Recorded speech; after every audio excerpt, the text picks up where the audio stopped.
1. Obligatory, this didn't happen today, it was in my senior year of college, 5 years ago. I was enrolled in a cadaver lab at a smaller college. There were about 20 students in the class, which were grouped into lab benches.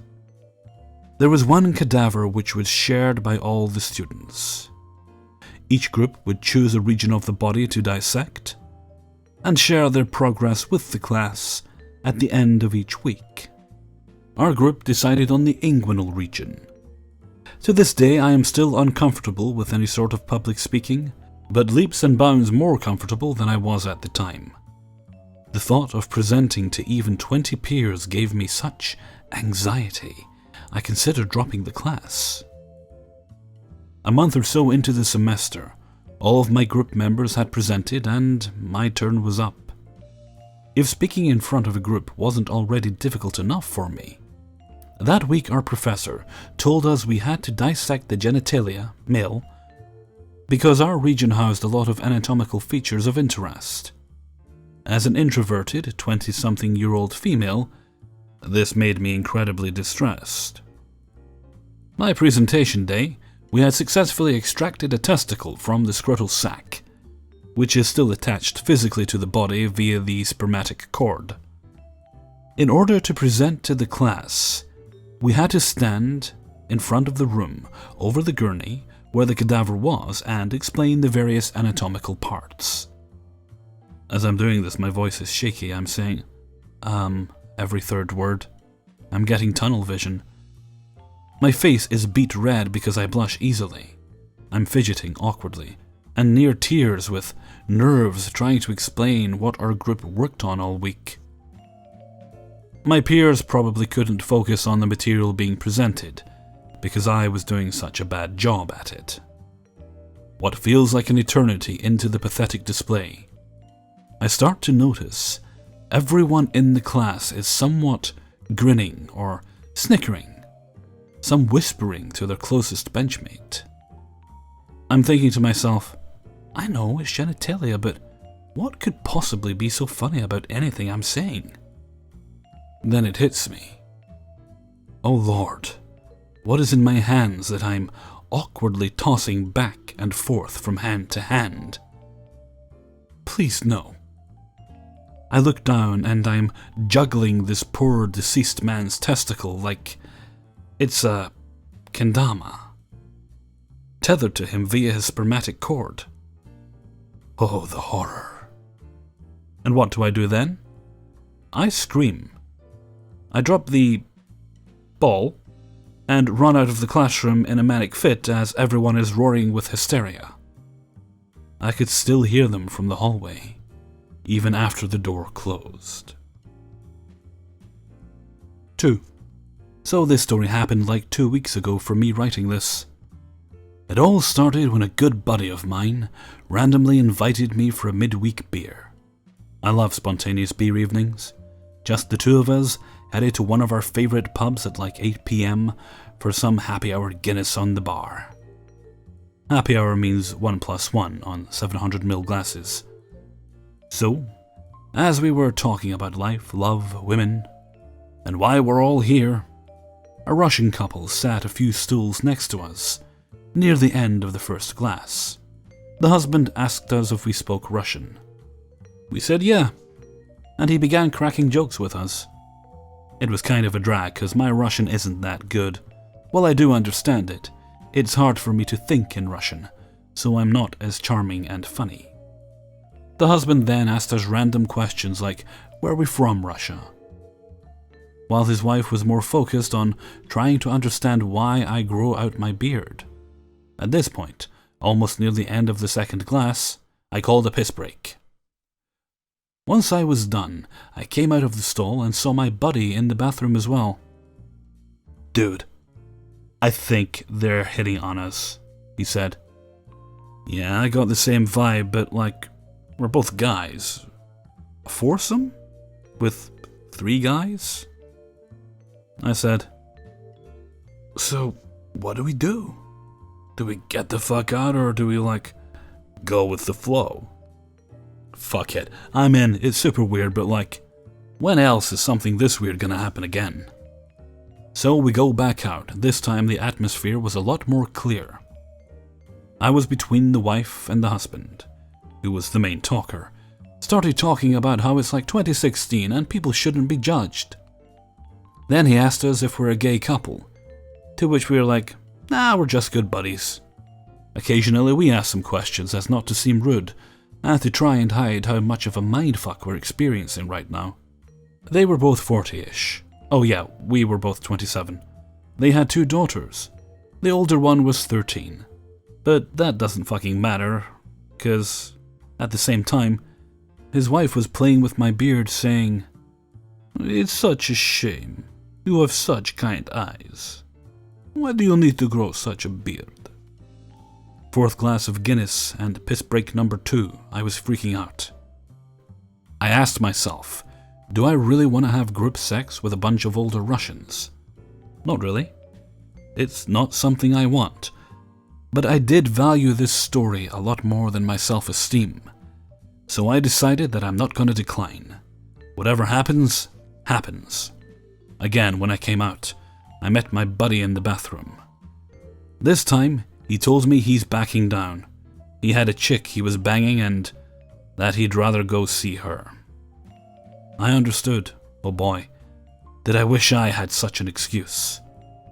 But alas, I was single, and I already set my mind to not chickening out.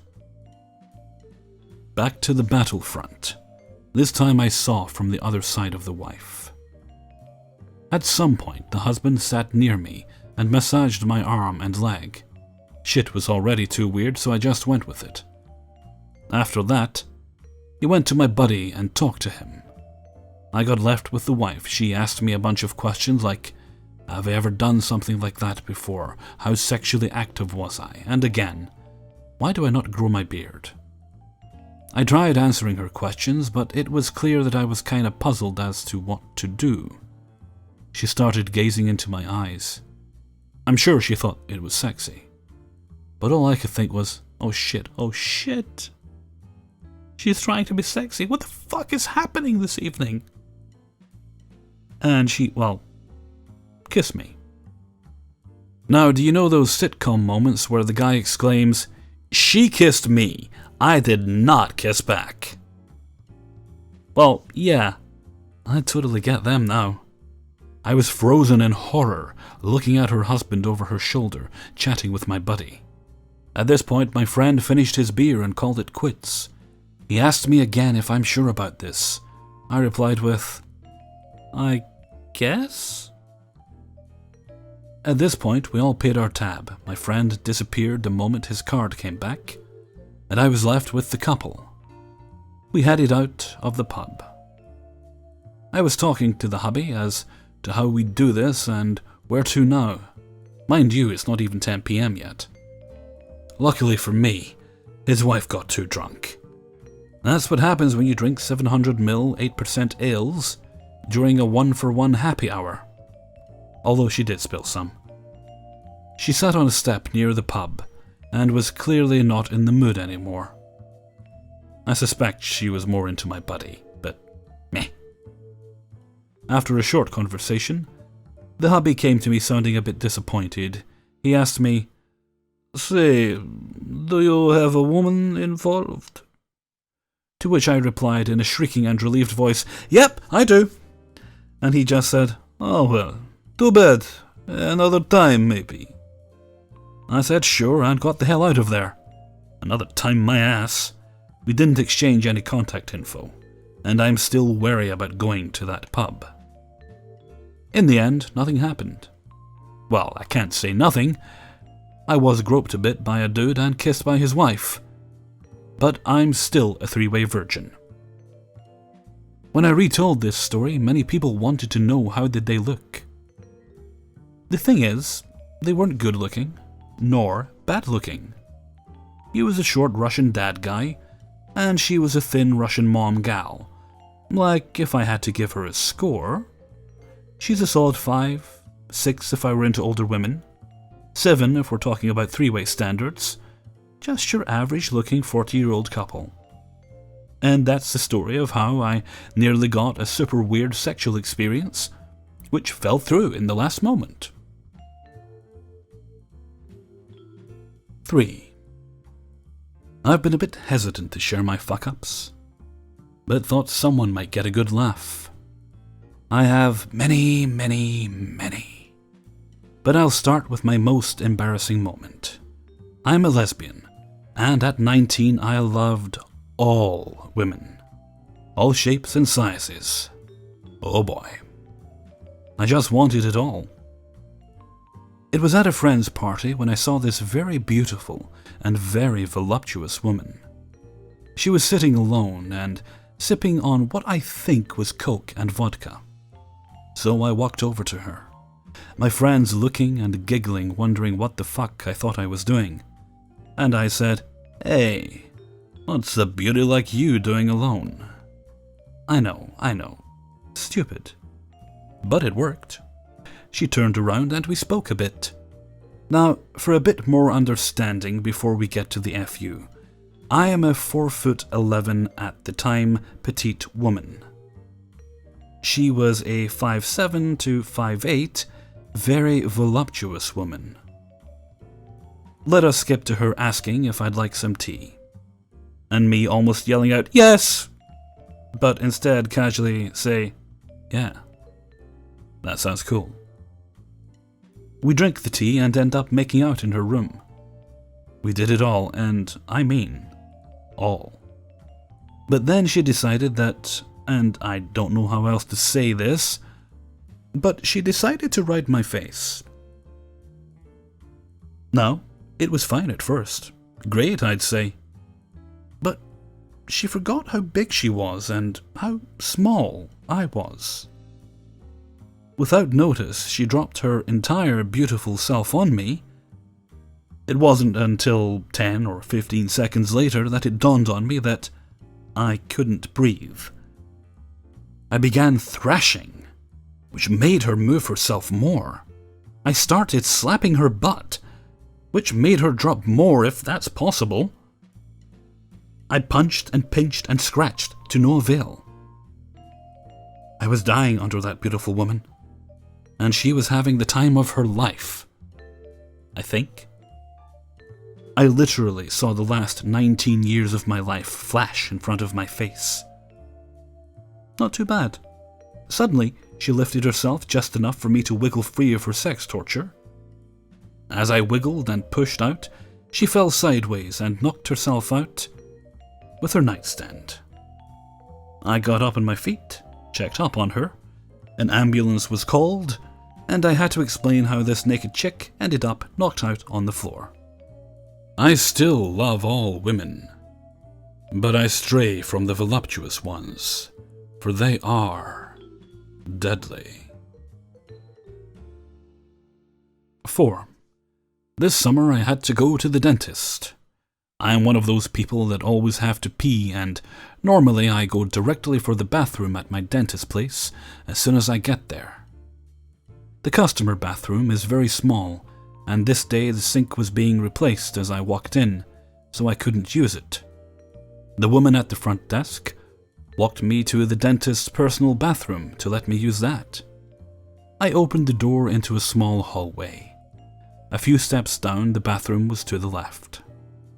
At the end, there was a shower, and inside the shower a window opened a bit. The door behind me to the hallway didn't shut completely. It was ajar. I went to the toilet and did my thing. I walked to the door and reached my hand towards the handle. I never got to touch the door. It was like in a ghost movie where it just slams shut in front of you. I guess it was a draft from the open window that made it do that. I tried to open the door, but it wouldn't open. I tried turning the lock, but nothing. I began pounding at the door, but no one heard me. I fetched out my phone and googled the number to the front desk. The woman answered. "Hey, I'm the woman in your bathroom. I'm stuck down here. The door won't open." The woman came down and couldn't get the door open either. They ended up calling a locksmith. I was in the bathroom for 15 minutes before he turned up and freed me. When I walked out, everyone working there just stood and looked at me. I didn't know whether or not to take a bow. I felt kind of embarrassed by all those eyes. My dentist told me he had worked there for 19 years, and that door had never been able to close completely. Somehow it just happened with me in there. Well, at least there was water in there if I got thirsty. And I could reach a Pokestop from the place, which I ended up taking 3 or 4 times before getting out. 5. Around 7 or 8 years ago, I was down at my in-laws' place. They were celebrating their birthdays for the entire family. Their bathroom has 2 doors, one connected to the bedroom and one connected to the hallway. From the bedroom, you can enter the living room. Whenever they have lots of people at their house, they normally lock the door between the bedroom and bathroom. This day, they had also locked the door between the bedroom and the living room, but I didn't know that. At some point, I had to use the bathroom. I went through the hallway and into the bedroom and locked the door. The door to the bedroom was closed, and I thought it was locked, as it had been all day. I lifted up my dress and was just about to pull down my panties as the door to the bedroom swung open, and my father-in-law came out. I don't know which one of us screamed the loudest. He hurried back into the bedroom and shut the door. I went to it and locked it. I did my thing and went back into the living room. A couple of minutes later, my father-in-law was pounding at the door to the living room. I had locked him in the bedroom, and since they had locked the other door too, he couldn't get out. I think we both felt embarrassed that day. Hey everyone, Hellfreezer here, and thank you very much for listening to 5 True Embarrassing Stories, Episode 17. I would like to say thanks, of course, to everyone who allowed me to use their stories, especially to the folks who are subscribers that sent stories in to me. Because I was working on the paranormal video this week, I was kind of swamped trying to get that finished, which obviously I did get it done on time. But that meant I was a little late in sending out messages for my TIFU, so I didn't quite have enough time as I usually would to get messages, so I only had 2 back, but I was very fortunate that I actually had a number of subscriber stories there and waiting that had been sent in. So thank you very much, and of course thanks to the 2 individuals who were very quick on Reddit in responding to me. Without you guys, there would be no TIFU this week. I'd also like to say thank you very much. I mean, as I'm recording this, the paranormal 30 Stories Paranormal video has only been up for about 8 hours, but it's doing very well and it's getting some very lovely feedback. It really is. Makes all the hard work worth it. Although I'm seeing at least one person saying they were having some issues with it skipping. I don't think that's a problem with the video. I did check the video before I uploaded it. So, is anyone else having that? Is everyone having it, or is it just a handful of people? It might be a YouTube issue. It could be a mobile YouTube issue, because sometimes I have trouble with the mobile YouTube. If there is, let me know, because I really hope it's not the video. Speaking of longer videos, I do have one, as I believe I mentioned. I have one planned for the end of November, very early December. That'll just be the usual 30 true scary stories. They generally go down quite well. I'm actually doing quite well in acquiring stories for that. I think I've got over half of what I need so far, and plenty of time to get everything done. I believe I also did mention I'd be uploading a bonus video in the form of The Ugly Duckling. I know a lot of you don't like the kind of fairy tales when I do them, but there are enough people that enjoy them for me to keep doing them, so that's already recorded. So what I'm going to do, I'm going to say I'm doing it, so I have to do it. I will upload that as a bonus sometime on Saturday. So probably after this has gone up, a few hours later I'll upload The Ugly Duckling. I just need to edit the audio and then put some music and all that to it and get it up there. So that'll be hopefully a nice little bonus for you guys on the Saturday. Thought that was actually going to be quite a short one, but it came out a lot longer than I was expecting it to. Thankfully, it's been quite a quiet night here because I've had a lot of recording to do, and I haven't heard one firework being let off, which is a relief, because I did mention, did I mention a few episodes prior that this was the time of year when people just, because they're available for sale, they buy them and they let them off. and all willy-nilly with no regard to what other people might be doing. Which is annoying for me, but I can put up with it.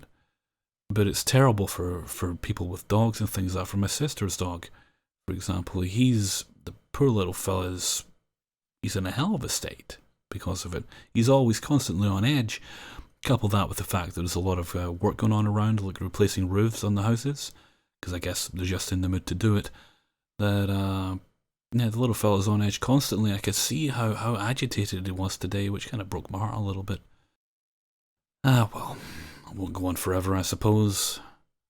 I might need to get him something to help calm him down.